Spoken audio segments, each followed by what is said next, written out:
Winidraw niyo po ba ito one time? Yes, Your Honor. Yung pong 37. Mr. Farda, sa nakaraang mga hearing namin, paulit-ulit pong nababanggit ang inyong pangalan. Sa katunayan,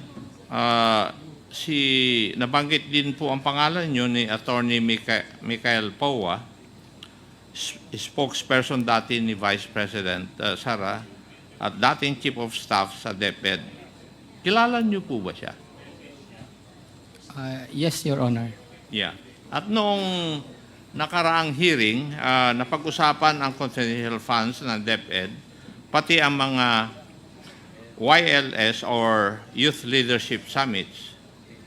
Dahil hindi po kayo nagpakita noong nakaraang mga hearing, wala po kaming choice kung hindi magtanong sa mga resource persons na nandito noon, noong araw na yon. Pero ayon kay Attorney Powa, ikaw at si Vice President Sara lang ang may alam tungkol sa paggamit ng confidential funds. Do you confirm this? O si Attorney Powa ang nagsisinungaling? Your Honor, ang nag-uusap lang po tungkol po sa confidential fund po sa office ay ako at saka si BP Sara, pero regarding po sa operation, may kausap pa po akong iba. So, Sa operation, tama po yung tama sinabi po yung ko. kay Michael Tama po. po. Kay Yusek po. Now, bago po Pero, tayo. I said, sorry, Your Honor, sorry. Sige, sige. May kausap pa po akong iba, mga security officer po. Ano po? Yung pong security officer. Ang nakakaalam na isa. So, tatlo kayo. Ang kausap ko po si Ma'am Sara and then ako po sa security officer. Okay. Sa papagan. Security officer, ikaw at si Vice President. Correct. Okay. Your Honor, hindi po nag-uusap po si security officer at saka si Vice President Sara. So, ikaw lang ang kausap ng security officer? Opo. Takilapit lang yung mic niyo. Yes, Your Honor. Thank you. Bago tayo pumunta sa mga pinaggamitan ng confidential funds, dito muna tayo sa paano ba ipaprocess ang confidential funds. Specifically, yung confidential fund ng DepEd. Ang una pong step, Mr. Farda, is yung disbursement voucher. Would that be correct? Your Honor, may isa pa pong ginagawa para po magawa po yung disbursement Ano voucher. po yun? Physical and financial plan po. Yes. There must be a physical and financial plan. Yes, Your Honor. Yes, thank you.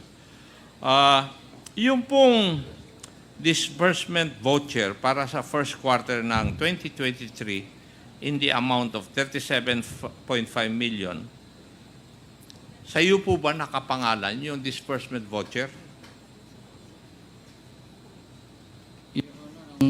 Your Honor, ang pinapangalan po sa akin yung cheque. Yung pong cheque. Yeah. Sa iyo po. Yung cheque po. Yung disbursement voucher, wala. Ayan po ang disbursement voucher. So, nakaperma lang po ako dyan. Pero, Nandyan yung pangalan po Apo, ninyo. nagsasign po ako, Your Honor. Thank you. Yun din pong cheque, kagaya ng sabi ninyo, nakapangalan na rin po sa inyo. Opo, Your Honor. Okay. Pero matanong ko po, kayo po ba nag-prepare ng disbursement voucher? Your Honor, ang nagpe-prepare po niyan sa DepEd ay yung pong accounting.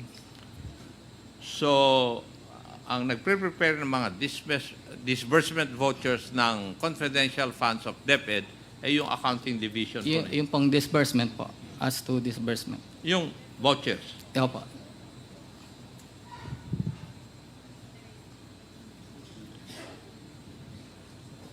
Pero this whole process would be under your supervision. Your Honor, alam ko lang po yung mga signatory dyan, pero ang mas knowledgeable po dyan ay yung accounting po. Wala po bang nag-uutos sa iyo na i-prepare ang mga disbursement vouchers o ihanda ang mga ito para requirement po ng paggamit ng confidential funds? Your Honor, pag mayroon na pong physical and financial plan, minsan po pupunta ako sa accounting para mag-request na po na pwede na pong gawin yung disbursement voucher. Kasi And who gives you that order? Your Honor, as SDO, pag meron na pong physical financial plan, alam ko na po na kailangan na pong kasunod pong gawin ang disbursement voucher. Automatic na ginagawa po ninyo? Pag meron na pong physical and financial plan, automatic na po na magpapagawa na po ako ng disbursement voucher. Okay. Thank you. Kayo rin po ang payee. Pay sa cheque po ako po ng Oh, pangalan. yeah. Opo. Yeah. Dahil ikaw ang payee, may check na na-issue sa pangalan mo, as you have stated a while ago, sa halagang 37.5 million. Yes, Your Honor. Now, Mr. Farda, the name of Miss Runa Catalan is on this disbursement voucher. Tama? Yes, Your Honor. Yeah. Totoo ba na this is what Madam Sunshine supposedly requested Miss Catalan to sign? Your Honor, as ano po yan eh. Kapag ka po ang mga papers, si Miss Sunshine po ay nagpaperma na po kay Ma'am Sara ng disbursement voucher. Usually, trabaho po ni Miss Sunshine po yung regarding sa mga papers. May trabaho din po siyang ganyan. Tama po ba yung aking statement? Sorry, Your Honor, pwedeng paulit po yung statement nyo na yan. Hindi ba tinanong ko kanina, yung pangalan po ni Miss Rona Catalan is nakalagay din po sa disbursement voucher na nakalagay diyan kanina. Nakita natin. Opo, Your Honor. Tama? Tama. Ito po ba yung ni-request ni Madam Sunshine for Miss Catalan to sign? Hindi ko po alam kasi po, yung pong separate po kasi kami ng trabaho eh. Hindi ko po alam kung yan po talaga yung Yung one. yung Okay. question po yan. Kasi si Madam Runa Catalan in the previous hearings claimed that Madam Sunshine requested her to sign the liquidation vouchers for the 102.5 million in DepEd confidential funds which were reportedly withdrawn as cash advances by you who serve as the special dispersing officer at DepEd. Yun po yung sinabi ni Madam Catalan, kaya tinatanong ko po kayo. Your Honor, ang ano po namin is ang per quarter po, lagi pong 37.5 Yeah. million. Opo. Tatlong beses? Opo, tatlong beses po. Yes. So, totoo yung claim ni Madam Runa Catalan. Siguro po, kaya hindi ko po sure, kaya wala po kasi Okay. ako doon. Thank you. I'll take that for an answer.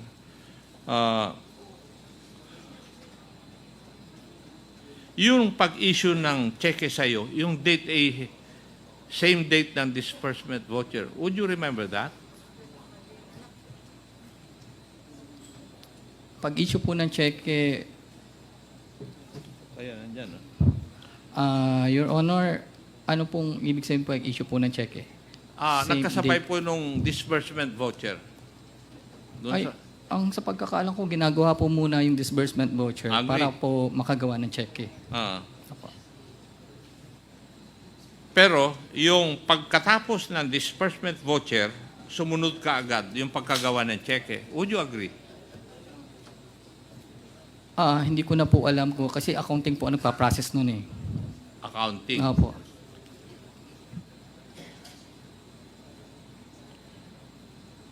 Kasi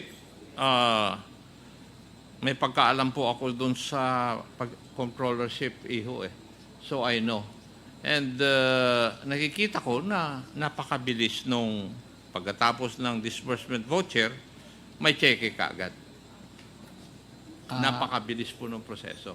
Accounting Hindi. po kasi nagpa-process, Your Di ba? Honor. Yes. Ayon dito sa disbursement voucher, na-receive mo ang cheque for 37.5 million. Tama? Yes, Your Honor. Thank you. I would just like to manifest, Mr. Chair, nakita natin sa screen ang kopya ng 37.5 million check na issued na-issue kay Mr. Farda. Ang pag-advance ng 37.5 million na ito ay may approval ng Office of the Vice President. In fact, nakalagay nga sa disbursement voucher itong cash advance ay necessary, incurred lawfully and under her direct supervision.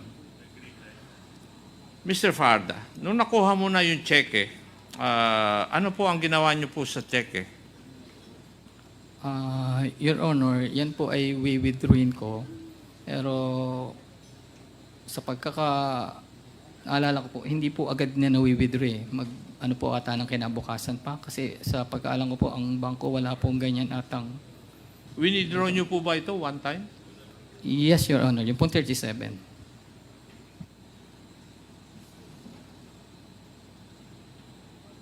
Okay.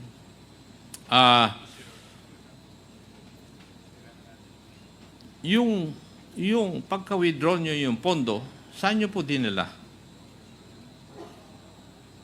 Sa office po, Your Honor. Sa office. So, meron po kayong vault doon that would be able to hold 37.5 million. Meron po, Your Honor. Meron. Okay.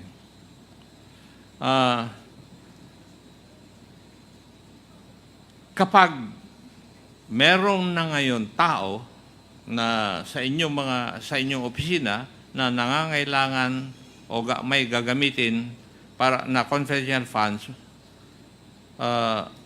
mula sa iyo, inaalam mo ba kung saan gagamitin?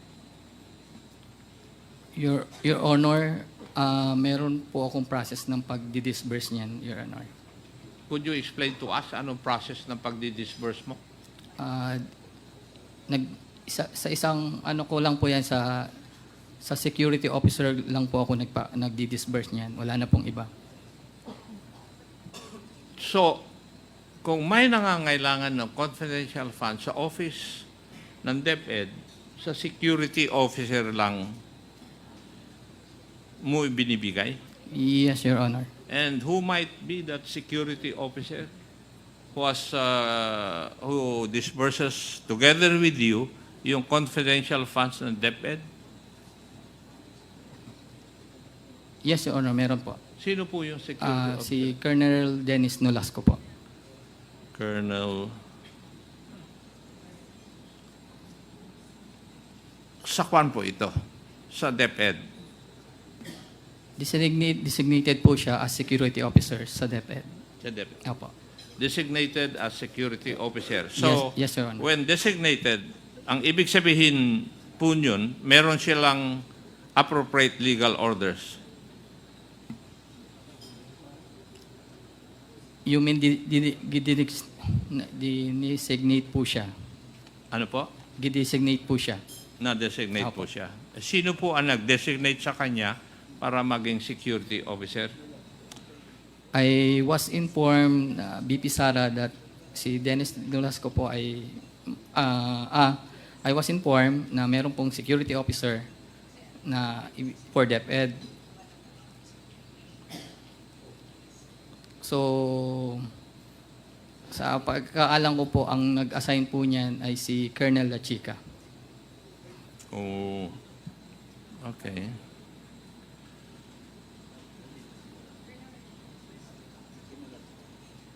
Thank you.